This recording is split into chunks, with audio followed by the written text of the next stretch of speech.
ಓಂ ಶಾಂತಿ. ಇಂದಿನ ಮುರಳಿಯ ದಿನಾಂಕ 1/8/2025. ಪ್ರಾತಃ ಮುರಳಿ. ಓಂ ಶಾಂತಿ. ಬಾಪ್ತಾದ ಮಧುಬಣ. ಮಧುರ ಮಕ್ಕಳೇ, ತಂದೆಗೆ ನೀವು ಮಕ್ಕಳೇ ಪ್ರಿಯರಾಗಿದ್ದೀರಿ. ತಂದೆಯು ನಿಮ್ಮನ್ನು ಸುಧಾರಣೆ ಮಾಡುವುದಕ್ಕಾಗಿಯೇ ಶ್ರೀಮತ ಕೊಡುತ್ತಾರೆ. ಸದಾ ಈಶ್ವರ್ಯ ಮತದಂತೆ ನಡೆದು ಸ್ವಯಂವನ್ನು ಪವಿತ್ರನಾಗಿ ಮಾಡಿಕೊಳ್ಳಿ. ಪ್ರಶ್ನೆ: ವಿಶ್ವದಲ್ಲಿ ಶಾಂತಿಯ ಸ್ಥಾಪನೆಯು ಯಾವಾಗ ಮತ್ತು ಯಾವ ವಿಧಿಯಿಂದ ಆಗುತ್ತದೆ? ಉತ್ತರ: ನಿಮಗೆ ತಿಳಿದಿದೆ, ಮಹಾಭಾರತ ಯುದ್ಧದ ನಂತರವೇ ವಿಶ್ವದಲ್ಲಿ ಶಾಂತಿ ಸ್ಥಾಪನೆಯಾಗುತ್ತದೆ. ಆದರೆ ಅದಕ್ಕಾಗಿ ನೀವು ಮೊದಲಿನಿಂದಲೇ ತಯಾರಾಗಬೇಕಾಗಿದೆ. ತಮ್ಮ ಕರ್ಮಾತೀತ ಸ್ಥಿತಿಯನ್ನು ಮಾಡಿಕೊಳ್ಳಲು ಪರಿಶ್ರಮ ಪಡಬೇಕಾಗಿದೆ. ಸೃಷ್ಟಿಯ ಆದಿ ಮಧ್ಯ ಅಂತ್ಯದ ಸ್ಮರಣೆ ಮಾಡಿ ತಂದೆಯ ನೆನಪಿನಿಂದ ಸಂಪೂರ್ಣ ಪಾವನರಾಗಬೇಕು. ಆಗಲೇ ಸೃಷ್ಟಿ ಪರಿವರ್ತನೆಯಾಗುವುದು. ಗೀತೆಯಾಗಿದೆ. ಇಂದು ಅಂಧಕಾರದಲ್ಲಿದ್ದಾರೆ ಮಾನವರು. ಓಂ ಶಾಂತಿ. ಈ ಗೀತೆಯ ಭಕ್ತಿ ಮಾರ್ಗದಲ್ಲಿ ಹಾಡಿರುವುದಾಗಿದೆ. ನಾವು ಅಂಧಕಾರದಲ್ಲಿದ್ದೇವೆ, ಈಗ ಜ್ಞಾನದ ಮೂರನೇ ನೇತ್ರವನ್ನು ಕೊಡಿ ಎಂದು ಹೇಳುತ್ತಾರೆ. ಜ್ಞಾನಸಾಗರನಿಂದ ಜ್ಞಾನವನ್ನು ಕೇಳುತ್ತಾರೆ. ಉಳಿದೆಲ್ಲವೂ ಅಜ್ಞಾನವಾಗಿದೆ. ಕಲಿಯುಗದಲ್ಲಿ ಎಲ್ಲರೂ ಅಜ್ಞಾನದ ಹಸುರು ನಿದ್ರೆಯಲ್ಲಿ ಮಲಗಿರುವ ಕುಂಭಕರ್ಣಗಳಾಗಿದ್ದಾರೆ. ತಂದೆಯು ತಿಳಿಸುತ್ತಾರೆ, ಜ್ಞಾನವು ಬಹಳ ಸಹಜವಾಗಿದೆ.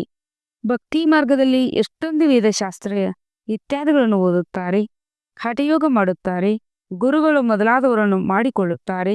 ಆದರೆ ಈಗ ಅವೆಲ್ಲವನ್ನು ಬಿಡಬೇಕಾಗಿದೆ.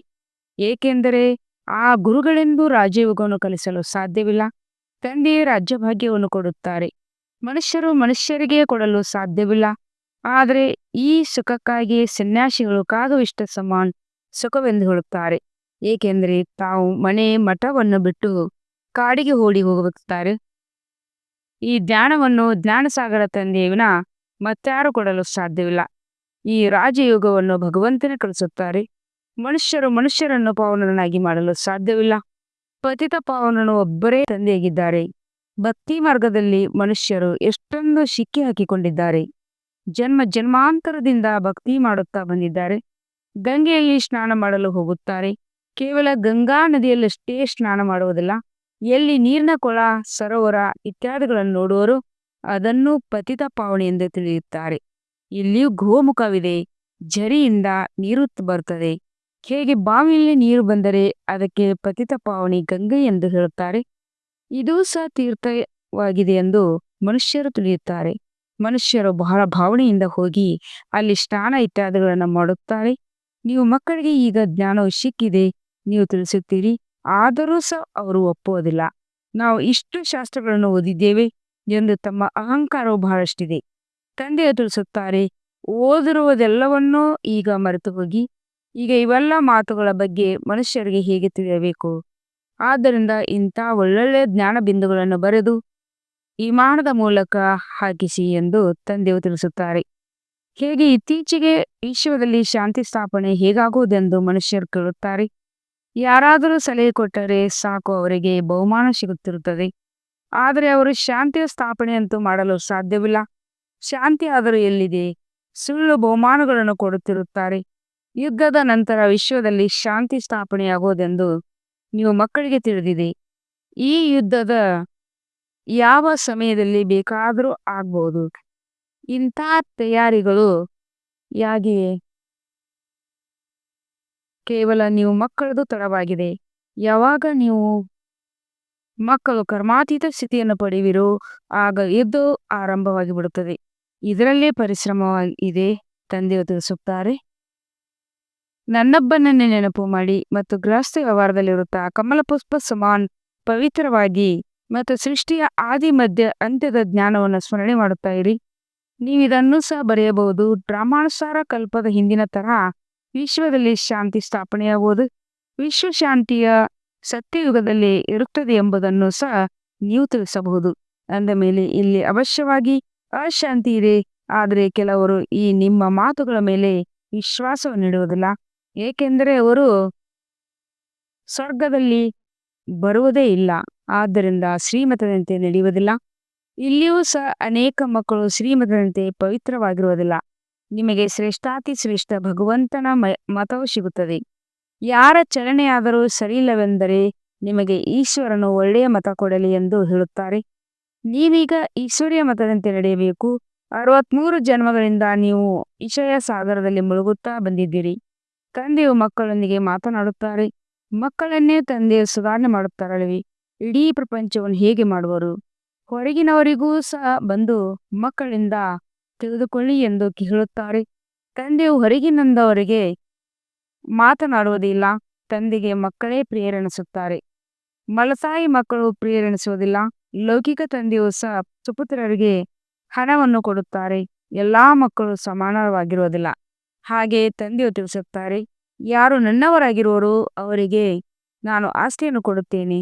ಯಾರು ನನ್ನವರಾಗಿರುವುದಿಲ್ಲವೋ ಅವರು ಈ ಜ್ಞಾನವನ್ನು ಜೀರ್ಣಿಸಿಕೊಳ್ಳಲು ಸಾಧ್ಯವಿಲ್ಲ, ಶ್ರೀಮತದಂತೆ ನಡೆಯಲು ಸಾಧ್ಯವಿಲ್ಲ. ಅವರು ಭಕ್ತರಾಗಿದ್ದಾರೆ. ಈ ಬ್ರಹ್ಮರವರು ಸಹ ಬಹಳಷ್ಟು ನೋಡಿದ್ದಾರೆ. ಯಾರಾದರೂ ದೊಡ್ಡ ಸನ್ಯಾಸಿಯು ಬರುತ್ತಾರೆಂದರೆ ಅವರಿಗೆ ಬಹಳ ಮಂದಿ ಅನುಯಾಯಿಗಳಾಗಿರುತ್ತಾರೆ. ಚಂದಾಹಣವನ್ನು ಕೂಡಿರುತ್ತಾರೆ.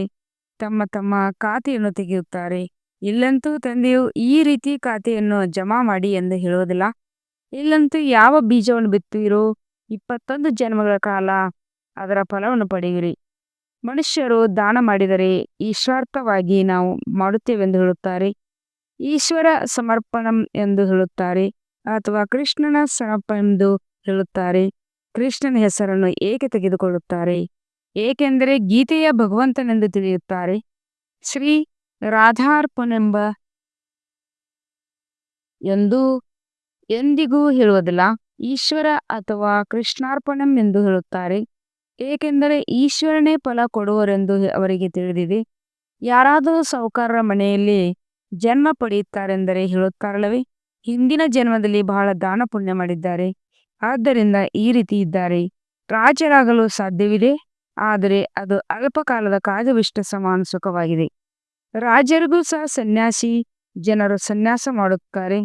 ಆಗ ಅವರು ಹೇಳುತ್ತಾರೆ, ಸ್ತ್ರೀಯರಂತೂ ಸರ್ಪಿಣಿಯರಾಗಿದ್ದಾರೆ. ಆದರೆ ದ್ರೌಪದಿಯು ಸಹ ದುಶ್ಯಾಸನರು ನನ್ನನ್ನು ಅವಮಾನಿತರನ್ನಾಗಿ ಮಾಡುತ್ತಾಳೆಂದು ಕೂಗಿದಳಲ್ಲವೇ?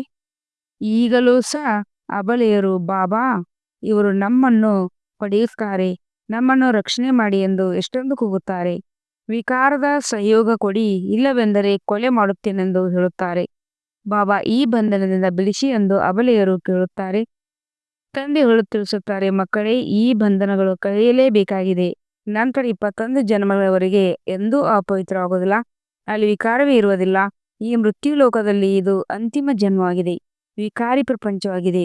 ಎರಡನೇ ಮಾತೇನೆಂದರೆ ತಂದೆ ತಿಳಿಸುತ್ತಾರೆ, ಈ ಸಮಯದಲ್ಲಿ ಮನುಷ್ಯರು ಎಷ್ಟೊಂದು ಬುದ್ಧಿಹೀನರಾಗಿ ಬಿಟ್ಟಿದ್ದಾರೆ. ಯಾರಾದರೂ ಮರಣ ಹೊಂದಿದರೆ ಸ್ವರ್ಗಸ್ಥರಾದರೆಂದು ಹೇಳುತ್ತಾರೆ. ಆದರೆ ಸ್ವರ್ಗವೆಲ್ಲಿದೆ? ಇದಂತೂ ನರಕವಾಗಿದೆ. ಸ್ವರ್ಗಸ್ಥರಾದರೆಂದರೆ ಅವಶ್ಯವಾಗಿ ನರಕದಲ್ಲಿದ್ದಾರೆಂದರ್ಥ. ಆದರೆ ಯಾರಿಗಾದರೂ ನೀವು ನರಕವಾಸಿಗಳಾಗಿದ್ದೀರೆಂದು ನೇರವಾಗಿ ಹೇಳಿದರೆ ಕ್ರೋಧಿಗಳಾಗಿ ಬಿಡುತ್ತಾರೆ. ಆದ್ದರಿಂದ ನೀವು ಇದರ ಬಗ್ಗೆ ಬರೆಯಬೇಕು. ಇಂಥವರು ಸ್ವರ್ಗಸ್ಥರೆಂದರೆ ಅರ್ಥ ನೀವು ನರಕವಾಸಿಗಳಲ್ಲವೇ? ನಾವು ನಿಮಗೆ ಇಂತಹ ಯುಕ್ತಿಗಳನ್ನು ತಿಳಿಸುತ್ತೇವೆ. ಆದ್ದರಿಂದ ನೀವು ಸತ್ಯವಾಗಿ ಸ್ಥಳದಲ್ಲಿ ಹೋಗುವಿರಿ. ಈ ಹಳೆಯ ಪ್ರಪಂಚವಂತೂ ಈಗ ಸಮಾಪ್ತಿಯಾಗುವುದಿದೆ. ಪತ್ರಿಕೆಗಳಲ್ಲಿ ಹಾಕಿಸಿ, ಈ ಯುದ್ಧದ ನಂತರ 5000 ವರ್ಷಗಳ ಹಿಂದಿನ ತರ ವಿಶ್ವದಲ್ಲಿ ಶಾಂತಿಯ ಸ್ಥಾಪನೆಯಾಗುವುದು. ಅಲ್ಲಿ ಒಂದೇ ಆದಿ ಸನಾತನ ದೇವಿ ದೇವತಾ ಧರ್ಮವಿತ್ತು. ಇದಕ್ಕೆ ಅವರು ಸತ್ಯುಗದಲ್ಲಿ ಕಂಸ, ಜರಾಸಂಧ ಮೊದಲಾದ ಅಸುರರಿದ್ದರು. ತ್ರೇತಾಯುಗದಲ್ಲಿ ರಾವಣಿದ್ದನೆಂದು ಹೇಳುತ್ತಾರೆ. ಈಗ ಅವರೊಂದಿಗೆ ತಲೆ ಕೆಡಿಸಿಕೊಳ್ಳುವವರು ಯಾರು? ಜ್ಞಾನ ಮತ್ತು ಭಕ್ತಿಯಲ್ಲಿ ರಾತ್ರಿ ಹಗಲಿನ ಅಂತರವಿದೆ. ಇಷ್ಟು ಸಹಜವಾದ ಮಾತು ಸಹ ಮನುಷ್ಯನ ಬುದ್ಧಿಯಲ್ಲಿ ಕುಳಿತುಕೊಳ್ಳುವುದು ಕಷ್ಟವಾಗುತ್ತದೆ. ಇದರಿಂದ ಇಂತಹ ಶ್ಲೋಗಗಳನ್ನು ಬರೆಯಬೇಕು. ಈ ಯುದ್ಧದ ನಂತರ ಡ್ರಾಮಾನುಸಾರ ವಿಶ್ವದಲ್ಲಿ ಶಾಂತಿ ಸ್ಥಾಪನೆಯಾಗಲಿದೆ. ಕಲ್ಪಕಲ್ಪವು ವಿಶ್ವದಲ್ಲಿ ಶಾಂತಿ ಸ್ಥಾಪನೆಯಾಗುತ್ತದೆ. ನಂತರ ಕಲಿಯುಗದ ಅಂತ್ಯದಲ್ಲಿ ಅಶಾಂತಿಯಾಗುತ್ತದೆ. ಸತ್ಯಯುಗದಲ್ಲಿ ಶಾಂತಿ ಇರುತ್ತದೆ. ಇದನ್ನು ಸಹ ನೀವು ಬರೆಯಬಹುದು. ಗೀತೆಯಲ್ಲಿ ತಪ್ಪು ಮಾಡಿದರಿಂದಲೇ ಭಾರತದ ಸ್ಥಿತಿಯು ಹೀಗಾಗಿದೆ. ಪೂರ್ಣ 84 ಜನ್ಮಗಳನ್ನು ತೆಗೆದುಕೊಳ್ಳುವಂತ ಶ್ರೀಕೃಷ್ಣನ ಹೆಸರನ್ನು ಹಾಕಿಬಿಟ್ಟಿದ್ದಾರೆ. ಶ್ರೀನಾರಾಯಣ ಹೆಸರನ್ನು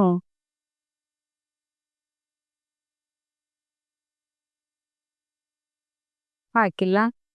ನಾರಾಯಣಿಗಾದರೂ 84 ಜನ್ಮಗಳಲ್ಲಿ ಕೆಲವು ದಿನಗಳು ಕಡಿಮೆ ಇದೆ ಎಂದು ಹೇಳಬಹುದಲ್ಲವೇ? ಕೃಷ್ಣನಿಗೆ ಪೂರ್ಣ 84 ಜನ್ಮಗಳಿವೆ. ಶಿವತಂದೆಯು ಮಕ್ಕಳನ್ನು ವಜ್ರ ಸಮಾನನಾಗಿ ಮಾಡಲು ಬರುತ್ತಾರೆ.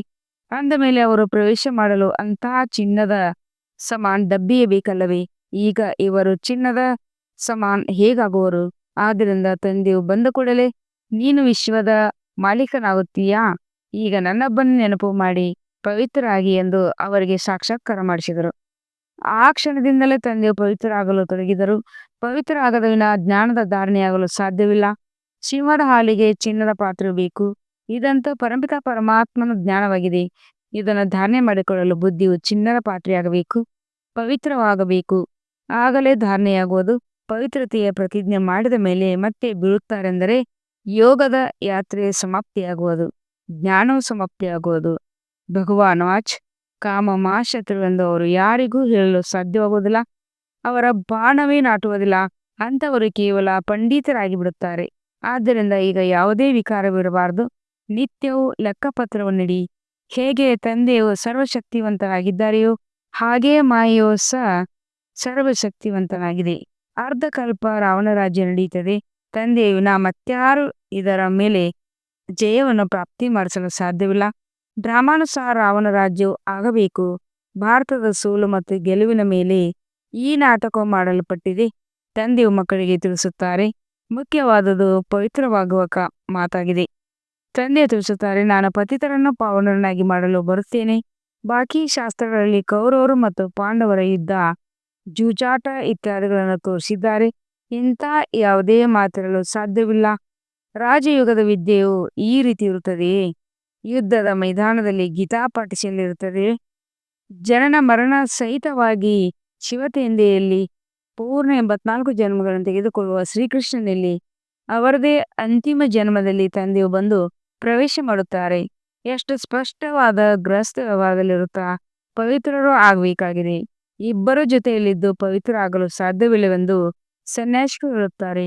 ಅವರಿಗೆ ಹೇಳಿ, ನಮಗಂತೂ ಯಾವುದೇ ಪ್ರಾಪ್ತಿ ಇಲ್ಲವೆಂದ ಮೇಲೆ ಹೇಗೆ ಪವಿತ್ರ ಆಗುತ್ತೀರಿ? ಇಲ್ಲಾದರೆ ವಿಶ್ವದ ರಾಜ್ಯಭಾಗ್ಯವು ಸಿಗುತ್ತದೆ. ತಂದೆಯು ತಿಳಿಸುತ್ತಾರೆ, ಕುಲದ ಮರ್ಯಾದೆಯನ್ನಾದರೂ ಉಳಿಸಿ. ಶಿವತಂದೆ ತಿಳಿಸುತ್ತಾರೆ, ಇವರ ದಾಡಿಗಾದರೂ ಬೆಲೆ ಕೊಡಿ. ಇದೊಂದು ಅಂತಿಮ ಜನ್ಮದಲ್ಲಿ ಪವಿತ್ರರಾಗಿ, ಆಗ ಸ್ವರ್ಗದ ಮಾಲೀಕರಾಗಿರಿ. ತಮಗಾಗಿ ಪರಿಶ್ರಮ ಪಡುತ್ತೀರಿ. ಮತ್ತಾರು ಸ್ವರ್ಗದಲ್ಲಿ ಬರಲು ಸಾಧ್ಯವಿಲ್ಲ. ಈ ನಿಮ್ಮ ರಾಜಧಾನಿಯು ಸ್ಥಾಪನೆಯಾಗುತ್ತಿದೆ. ಇದರಲ್ಲಿ ಎಲ್ಲರೂ ಬೇಕಲ್ಲವೇ? ಸತ್ಯುಗದಲ್ಲಿ ಮಂತ್ರಿಗಳಂತೂ ಇರುವುದಿಲ್ಲ. ರಾಜರಿಗೆ ಸಲಹೆ ಅವಶ್ಯಕತೆ ಇರುವುದಿಲ್ಲ. ಪತಿತ ರಾಜರಿಗಾದರೂ ಒಬ್ಬ ಮಂತ್ರಿ ಇರುತ್ತಾರೆ. ಇಲ್ಲಿ ನೋಡಿ, ಎಷ್ಟೊಂದು ಮಂದಿ ಮಂತ್ರಿಗಳಿದ್ದಾರೆ. ಪರಸ್ಪರ ಹೊಡೆದಾಡುತ್ತಿರುತ್ತಾರೆ. ತಂದೆಯು ಎಲ್ಲಾ ಜಂಜಾಟಗಳಿಂದ ಬಿಡಿಸುತ್ತಾರೆ. 3000 ವರ್ಷಗಳ ಕಾಲ ಯಾವುದೇ ಯುದ್ಧವೂ ನಡೆಯುವುದಿಲ್ಲ. ರೈಲು ಇರುವುದಿಲ್ಲ. ನ್ಯಾಯಾಲಯವೂ ಇರುವುದಿಲ್ಲ. ಅಲ್ಲಂತೂ ಸುಖವೇ ಸುಖವಿರುತ್ತದೆ. ಇದಕ್ಕಾಗಿ ಪುರುಷಾರ್ಥ ಮಾಡಬೇಕಾಗಿದೆ. ಮೃತ್ಯುವು ತಲೆಯ ಮೇಲೆ ನಿಂತಿದೆ. ಆದ್ದರಿಂದ ನೆನಪಿನ ಯಾತ್ರೆಯಿಂದ ವಿಕರ್ಮಜೀತರಾಗಬೇಕಾಗಿದೆ. ನೀವೇ ವಾಹಕರಾಗಿದ್ದೀರಿ. ಎಲ್ಲರಿಗೆ ತಂದೆಯ ಮನ್ಮನಾಭವ ಸಂದೇಶವನ್ನು ಕೊಡುತ್ತೀರಿ. ಒಳ್ಳೆಯದು. ಮದರಾತಿ ಮದರ ಅಗಲಿ ಹೋಗಿ ಮರಳಿ ಸಿಕ್ಕಿರುವ ಮಕ್ಕಳ ಪ್ರತಿ ಮಾತ್ಪಿತ ಬಾಪ್ತದರ ನೆನಪು, ಪ್ರೀತಿ ಹಾಗೂ ಸುಪ್ರಭಾತ. ಆತ್ಮೀಯ ಮಕ್ಕಳಿಗೆ ಆತ್ಮೀಯ ತಂದೆಯ ನಮಸ್ತೆ. हम रूहानी बच्चों की रूहानी बाप दादा को याद, प्यार और गुड मॉर्निंग और नमस्ते नमस्ते नमस्ते. शुक्रिया बाबा, शुक्रिया. वह ಬಾಬಾ ಧಾರಣೆಗಾಗಿ ಮುಖ್ಯ ಸ್ವರ 1ನೇ ಪಾಯಿಂಟ್ ಆಗಿದೆ. ಜ್ಞಾನದ ಧಾರಣೆ ಮಾಡಿಕೊಳ್ಳಲು ಪವಿತ್ರವಾಗಿ ಬುದ್ಧಿರೂಪಿ ಪಾತ್ರೆಯನ್ನು ಸ್ವಚ್ಛ ಮಾಡಿಕೊಳ್ಳೋದಕ್ಕಾಗಿ ಕೇವಲ ನಾಮ ಮಾತ್ರ ಜ್ಞಾನಿಗಳಾಗಬಾರ್ದು.